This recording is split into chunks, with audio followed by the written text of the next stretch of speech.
And we're looking live at Buffalo City Hall tonight. Big changes coming to the second floor there with Mayor-elect Sean Ryan's resounding victory last night. One of quite a few significant wins for Democrats across Erie County. Good evening, everyone. We're glad you're here with us. There is a lot to unpack on this, the day after the general election, and not just in Buffalo or Erie County, but really throughout our region. We're going to hear from both sides in just a moment, a Democrat and a Republican, on their big takeaways from some of the key races. What's the overall message that voters were sending? Plus, our Bob McCarthy joining me live as we dig into some of the key races tonight, including Democrats with sweeps in Amherst, Cheektowaga, and the Tonawandas. Republicans, meanwhile, celebrating some wins in Hamburg and Orchard Park. We'll go through all that. First, though, the political news from today. Erie County Democratic Party Chairman Jeremy Zellner wasting no time entering the race to fill Sean Ryan's now open state Senate seat. Zellner started making his case earlier today on why he says he would be best to represent the 61st State Senate District. That includes a good chunk of Buffalo, stretching up to Grand Island and then over to Amherst. My plan is to resign from the Board of Elections in January and seek the Democratic and Working Families nominations for New York State Senate for the 61st District. And folks are struggling now, and they need a fighter and a voice, and I want to be that voice. So Zellner will have at least one opponent in the special election early next year. State Assemblyman John Rivera announced before yesterday's election that should Ryan win the mayor's race, that Rivera would run for that open seat. Tonight at 6 o'clock, I'm going to get into how this special election will work. And we're asking Zellner about the criticism that he's going to stay on or try to as party chair, even if he becomes a state senator. Let's start there as we have a lot to discuss with our aforementioned Bob McCarthy, 7 News political analyst. Bob, briefly, what is the Jeremy Zellner thing here? What do you make of it? And should we be worried about that criticism that he's going to have these dual roles? Well, you know, one of the things I've always said, people ask me on election night, aren't you glad it's over? And I say, well, it's never over. It starts all over again the next morning. It literally did this morning. Yeah. And I think this is going to be an extremely interesting race, Michael, because just as you pointed out, Jeremy Zellner has had to weather criticism as the dual role of chairman and Democratic Elections Commissioner. He's been able to do that. Now he's going to have to weather that again because it is going to be a point of criticism as he tries to hang on to the chairmanship.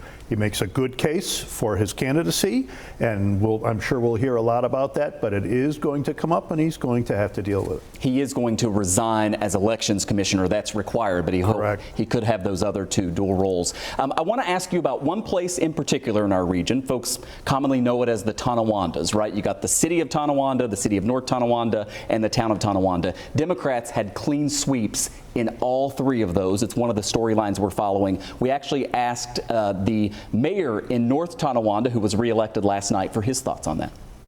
In the end, we're here to work. Elected officials are supposed to be working for the people, the best interests, not playing politics, just resonating with our community members about what our plan is.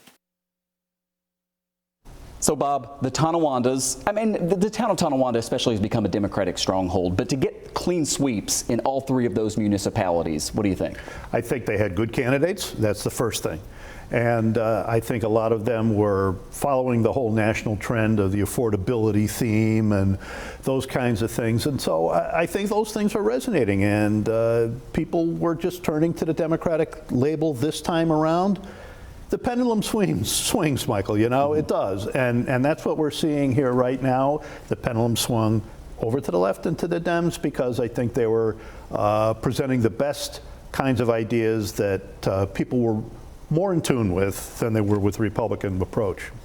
On that note, earlier today, I talked with 2 partisan strategists, one a Democrat, one a Republican, Democrat Jessica Schuster and Republican Carl Calabrese. We can show you there. We talked to him earlier today. I asked them really sort of what went right, what went wrong for their respective sides, and there's actually quite a bit of agreement between them. Listen. Democrats are motivated. They are motivated. They are out there, and I think that all of that together creates this sort of climate where we might call it a blue wave. Without Donald Trump on the ballot, Republicans don't have much. Competent Democrats are getting elected, and Republicans without Trump should be worried. It was a bad night for the Republican Party, statewide, countywide, and nationwide. And the core problem, I think, Michael, is that the Democrats really can energize their base vote to come out and vote with anti-Trump messages, send Trump a message. That really works.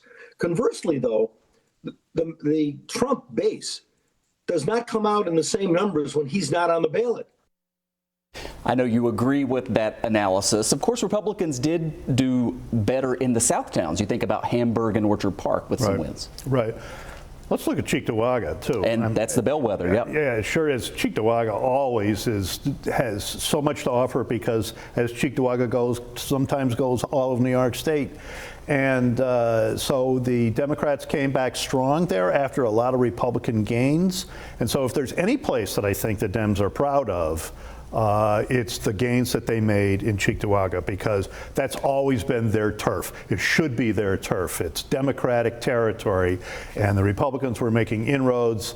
Dems came back and with a sweep there, I believe. And so those are the kinds of things that made that a big, big Democratic night last night. Yeah, and of course Democrats celebrating wins in Amherst. We believe we're going to have Sean Lavin, the supervisor-elect now in the town of Amherst, on the show later this week, so look forward to that. I want to ask you, though, about some of the uncontested races that were on the ballot. There were a lot of them, as there always are, but one was a big one. It was for Erie County Sheriff. Democrats decided that they weren't going to run anybody against John Garcia this year. Take a look at this, though. We went through the numbers today.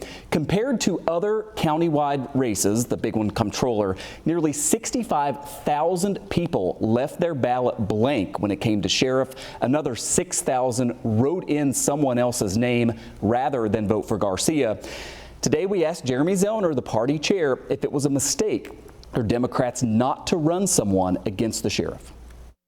That's a great question. And the answer is that we try to recruit folks for all of these races.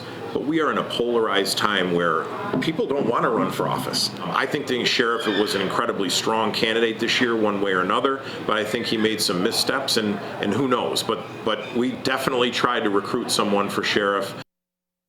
And Jeremy Zellner actually gave us a name today. They tried to get former Buffalo Police Commissioner Joe Gramaglia to run. Gramaglia declined to run for sheriff. A lot of this before the sort of scandal started to envelop the sheriff's office regarding DJ Granville. How much of a missed opportunity was this for Democrats? This reminds me exactly, Michael, of what the Republicans faced in the city of Buffalo 4 years ago when India Walton, this Democratic socialist, comes out of nowhere, beats the mayor in a primary. And the Republicans are standing there because they don't have a candidate. Right. They would have elected the first Republican mayor since 1961 if they had bothered to put somebody on the ballot. So I think they learned a lesson. Maybe the Democrats learned a lesson with the sheriff this time around. But you gotta try you got to win. You got to have a candidate in there if you're going to win. You have to try that first. It was really interesting to hear Chairman Zellner today say, in just the atmosphere that we're in right now, a lot of people don't want to run for office. They don't want to put themselves out there, especially if they believe it's going to be an uphill battle. And under normal circumstances, it would have been a very big uphill battle against Sheriff Garcia. The belief is a lot of that changed with this whole scandal. Finally, Bob, big picture. Donald Trump hangs over everything when it comes to politics in America right now, and that was certainly the case in some of the other states. There were big gubernatorial races in Virginia and New Jersey, the ballot referendum out in California. And then there's this question about how much President Trump played into local races across the country, including here. I want to play a little bit about how kind of President Trump reacted to all of that and the day after results earlier today. On November 5th, 2024, the American people reclaimed our government. We restored our sovereignty. We lost a little bit of sovereignty last night in New York, but we'll take care of it. Don't worry about it. The reporting here is that President Trump's reaction to the election results yesterday is that Republicans need to end the filibuster and that they need to make voting restrictions happen across the country. What should be the lesson nationally from what we saw yesterday? We've been hearing Republicans talk about those two topics for a long time, Michael. Voter ID and mail ballot. Yeah, and it's not going anywhere. Even the Senate Majority Leader says it's not going to happen. So what I think the president ought to do is exercise his authority to get this government working again. Everybody's looking at him, blaming him for this because he's not really exercising the power that he has, as much as any president has ever had. He's got power and influence in Washington right now. And if he was able to get this thing going, he'd have the government going in, he'd have this issue behind him, and then he can go and concentrate on some other things. But by the same token, if Republicans can't win without Donald Trump on the ballot, that they're in real trouble because he won't be on the ballot not going to be again. on the ballot anymore. That's right. Covered a lot of topics. Bob McCarthy, 7 News political analyst. Great to see you, Bob. Okay, Get some Michael. rest Yep, before you the bet. next one.